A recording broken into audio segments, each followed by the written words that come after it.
Salut tout le monde, bienvenue dans cette partie 3 du projet Water Cooling DIY. Et dans cette troisième partie, on va pouvoir enfin monter tous les composants dans un PC et tester tout ça. Alors si vous n'avez pas vu les vidéos précédentes, je vous invite à aller les voir, la partie 1 et la partie 2, où j'ai parlé un peu du projet, de la réalisation des différentes pièces, et on a fait un premier test dans la vidéo numéro 2. Pour récapituler un petit peu le projet, je me suis lancé dans la fabrication d'une boucle de water cooling custom, et pas seulement en utilisant des composants qui viennent de grandes marques, mais en faisant moi-même le plus possible de choses. J'ai notamment fabriqué le réservoir, la pompe et le water block en utilisant principalement des pièces imprimées en 3D. Le radiateur vient de Chine et c'est un radiateur entrée de gamme à 10 € et les tuyaux sont des tuyaux classiques de water cooling. Aujourd'hui donc j'ai tout monté dans un PC et on va pouvoir voir ce que ça donne. Alors juste avant, pour parler un petit peu des dernières modifications que j'ai faites entre cette vidéo et la vidéo précédente, tout ce que j'ai fait c'est réinstaller un petit ventilateur sur la pompe parce que le moteur a tendance à chauffer un petit peu, donc je crois que j'avais pas fait ça dans la vidéo précédente, en tout cas là c'est fait, il y a un petit ventilateur de 30 mm je crois, qui est installé sur la pompe. Alors également concernant les fuites, eh bien il y a étonnamment peu de fuites. Il y a un léger suintement qui vient du réservoir, il faudrait que j'arrive à réétanchéifier ça de l'intérieur, mais c'est très léger, et puis le réservoir étant à l'écart c'est pas très grave. Et il y a un très léger suintement qui vient du water block, donc CPU, à savoir à peu près une goutte toutes les demi-heures. Donc il faut quand même faire gaffe parce que ça se trouve sur la carte mère et en dessous il y a juste la carte graphique, mais c'est pas trop grave, il faut juste être un petit peu prudent. Alors peut-être qu'il y aura d'ailleurs une vidéo numéro 4 dans laquelle j'essaierai de peaufiner un peu tout ça et d'améliorer notamment la fiabilité et puis d'éradiquer complètement les fuites. Parce que je tiens à rappeler que pour ce projet j'ai utilisé avant tout ce que j'avais sous la main. J'ai pas vraiment acheté, en dehors du tube et du radiateur, j'ai pas vraiment acheté de matériel pour ce projet. Donc évidemment, certains m'ont dit que tu pourrais faire ceci, cela, c'est vrai. Notamment quelque chose que je pourrais faire, c'est étanchéifier les pièces avec de l'époxy, qui serait beaucoup mieux que de la colle chaude et du vernis que j'ai utilisé donc là dans cette boucle. Bref, ici ce que j'ai essayé de refroidir, c'est un AMD FX 6300 qui a l'avantage d'être un AMD FX, donc ça chauffe quand même pas mal. 6300, donc on a 6 cœurs, un TDP de 95 watts et puis on a un processeur overclockable, donc comme ça on peut essayer de pousser un peu les fréquences et voir si le refroidissement arrive à suivre. Alors également le boîtier que j'ai utilisé dans cette vidéo c'est un Corsair Carbide 200R. Le problème c'est qu'il n'est pas vraiment fait pour accueillir du water cooling, surtout du water cooling custom, donc j'ai dû procéder à quelques modifications. Alors la première chose que j'ai dû faire c'est découper un petit peu la partie cage pour les lecteurs optiques à l'avant, puisque de toute façon ça sert à plus rien de nos jours. Donc j'ai dû faire un peu de place pour installer le réservoir dans l'avant du boîtier, et surtout un petit peu en hauteur, parce que généralement on met toujours le réservoir plus haut que la pompe, de manière à ce que la pompe soit toujours bien en eau. Alors j'ai dû imprimer un support pour pouvoir évidemment faire tenir le réservoir dans les cages HDD. C'est un support imprimé en 3D que j'ai dessiné sur mesure pour le réservoir et puis pour pouvoir tenir comme ça à l'avant. Ça vient tout simplement se fixer à la place d'un lecteur CD, le réservoir vient se fixer ensuite dessus, et ça permet de le maintenir comme ça, bien en place, il est bien fixé, en hauteur, et ça fonctionne super bien. Je mettrai sans doute ça sur Thingiverse, si jamais ça en intéresse certains qui veulent reproduire ça. Une fois le réservoir installé, les autres composants trouvent plutôt naturellement leur place. La pompe est dans le fond du boîtier. Alors généralement on essaye de mettre toujours la pompe au plus bas du circuit, comme ça elle n'est jamais à sec. Donc la pompe est en bas, c'est là où il y avait de la place, et elle est fixée simplement sur le fond du boîtier, sur la partie basse. Le water block vient évidemment sur la carte mère. Et le radiateur, c'est un radiateur de 240 mm, et le seul emplacement de 240 mm que j'ai sur ce boîtier, c'est au-dessus.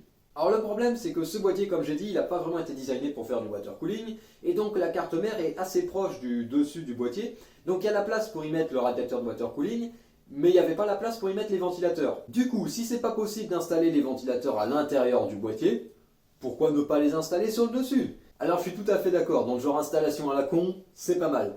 Les ventilateurs sont directement sur le dessus du boîtier, pas protégés du tout, vaut mieux pas laisser traîner des choses par là quand c'est en fonctionnement.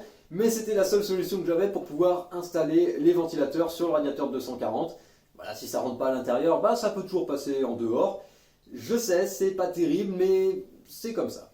Le problème, c'est que le seul boîtier que j'ai qui aurait pu accueillir tout ça directement dans le boîtier, c'est le boîtier de chez Apex Gaming, dans lequel j'ai ma config principale d'installer. Donc j'avais pas vraiment envie de tout démonter pour tout réinstaller, pour ensuite devoir tout redémonter, réinstaller. Bref, j'ai préféré faire ça.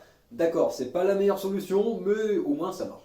Alors pour remplir la boucle, on peut tout simplement accéder au réservoir via les emplacements normalement pour lecteur optique. Donc il suffit d'enlever la façade et d'accéder directement au haut du réservoir. J'ai prévu des ports qui sont justement là pour connecter des tuyaux pour pouvoir remplir le réservoir. Ça se remplit assez facilement. Alors le problème qu'il y a, c'est d'enlever toutes les bulles d'air. Ça c'est la partie un petit peu compliquée, mais c'est le cas toujours avec une boucle de water cooling. Dans la vidéo précédente, certains m'ont dit ouais, les bulles d'air tu peux les enlever alors si tu mets le radiateur différemment ou alors en mettant un robinet de purge, ce genre de choses. Alors on ne fait pas vraiment ça dans un PC, tout simplement parce qu'un PC c'est suffisamment petit que s'il y a des bulles d'air, il suffit tout simplement de le prendre et de le tourner un peu en avant, en arrière, à gauche, à droite, et on arrive à virer toutes les bulles d'air. Donc le remplissage n'est pas trop compliqué. La pompe est branchée en Molex sur l'alimentation, donc elle est à vitesse constante. Les ventilateurs sont branchés sur la carte mère, donc eux ils sont gérés par la carte mère. J'ai mis de la pâte thermique entre le waterblock et le processeur cette fois-ci, pas comme dans le test précédent où j'en avais pas mis. J'avais fait ça justement parce que c'était un test, hein, vous inquiétez pas, c'était tout à fait volontairement. J'ai bien serré le waterblock cette fois-ci également, donc normalement tout est bien en place, et je peux donc passer au test. Alors la première chose que j'ai remarqué, c'est que c'est plutôt bruyant. Les adeptes de PC silencieux, fuyez, c'est vraiment pas ce qu'il y a de plus silencieux. Bon, déjà parce que les ventilateurs sont en dehors du boîtier, donc c'est sûr que bon, bah forcément on les entend. Et ensuite parce que la pompe est fixée directement sur le boîtier, sans aucun amortissement ou quoi que ce soit, et qu'elle n'est pas forcément très bien équilibrée. Hein. Tout est imprimé en 3D, donc la partie rotor notamment est peut-être pas forcément ce qu'il y a plus équilibré. Donc ça a tendance à vibrer un peu et à faire un peu de bruit. C'est pas horrible, mais disons qu'on sait quand la boucle de water cooling fonctionne et quand elle fonctionne pas. Il n'y a pas trop de bruit d'eau, ça c'est pas mal, on n'entend pas une fontaine à côté de soi, c'est déjà une bonne chose. Alors évidemment après vient la question des performances. Est-ce que ça fonctionne? Alors dans la vidéo précédente je vous avais dit que les performances n'avaient pas l'air extraordinaires, notamment parce que j'avais un petit processeur à refroidir et j'avais atteint des températures aux alentours de 65 degrés. Mais j'avais pas de pâte thermique, j'avais pas très bien serré le waterblock et j'avais aucun refroidissement quasiment sur le radiateur. Ici, avec de la pâte thermique sur le processeur, un waterblock bien serré et des ventilateurs sur le radiateur, les performances sont juste extraordinaires. Franchement, je ne m'attendais pas à ce que ça fonctionne aussi bien. Alors évidemment, c'est un water cooling, donc il faut également attendre que la boucle monte un peu en température, puisque quand le PC est éteint, l'eau est à température ambiante. Or, l'eau a une capacité thermique qui est assez importante. Donc évidemment, quand on met juste le PC en route, les températures sont normalement quasiment proches des températures ambiantes. Évidemment, au bout de quelques minutes, le liquide commence à chauffer et donc forcément les températures montent un petit peu. Mais au repos, les températures tournent à environ 23-24 degrés, avec une température ambiante à peu près 19 degrés, soit seulement quelques degrés au-dessus de la température ambiante, et ce même après avoir laissé tourner le PC pendant une bonne période. Donc c'est des températures qui sont vraiment pas mal. Et en charge, en faisant fonctionner le processeur à 100%, en faisant des tests, des benchmarks, des stress tests, les températures ne dépassent pas les 40 degrés. Ce sont vraiment d'excellentes températures. Pour un radiateur qui est un radiateur chinois que j'ai payé quoi, même pas 15 euros, alors certes c'est un radiateur de 240 mm quand même, et avec un waterblock fabriqué à partir d'un vieux radiateur en aluminium qui n'est pas du tout extraordinaire comparé à ce qu'on peut trouver sur des vrais waterblocks de grande marque, il n'y a pas de micro-canaux, etc. Je trouve que les températures sont très bonnes. Puisqu'au départ mon but c'était de battre le ventirad par défaut qui était fourni avec le processeur. Alors je sais, c'était pas très compliqué à faire, mais bon, je me suis dit que déjà si j'arrivais à battre ça, pour un truc entièrement, en grande partie en tout cas fait maison, ce serait pas mal. Mais plutôt que de battre le refroidissement simplement de base, j'ai des températures qui sont meilleures que ce que j'ai jamais eu avec ce processeur. Pourtant il a eu l'occasion d'être refroidi avec plusieurs ventirades, donc j'ai testé comme j'ai dit avec le ventirad de base, que j'avais vraiment jamais utilisé avant. J'ai également par le passé eu l'occasion d'utiliser plusieurs ventirades, un vieux ventirad Arctic et puis un BeQuiet Shadowrock 2, un gros BeQuiet qui se trouve actuellement d'ailleurs dans le PC en carton, qui est pourtant un gros ventirad, et là, même sur celui-là il n'y avait pas des performances aussi importantes. Et il a également eu l'occasion d'être refroidi par un Corsair H75, petit water cooling all-in-one de 120 mm, et là encore les températures n'étaient pas aussi bonnes. Alors quelque chose à préciser également, c'est que le PC n'est pas beaucoup plus bruyant quand il est en charge que quand il est au repos, parce que finalement la pompe fait beaucoup de bruit, enfin beaucoup de bruit, il fait un certain bruit, et les ventilateurs n'accélèrent pas beaucoup, ils accélèrent un peu mais pas énormément, donc niveau bruit c'est à peu près constant qu'on soit en charge ou pas. J'ai même pu m'amuser à overclocker un petit peu le processeur, alors il y a de la marge, hein. Par exemple ici j'atteins un peu les limites du pros avant vraiment d'atteindre les limites du refroidissement, donc il me faudrait quelque chose de plus puissant, de plus chauffant pour pouvoir tester vraiment plus la boucle de water cooling. Mais en tout cas ça marche beaucoup mieux que ce que j'aurais espéré.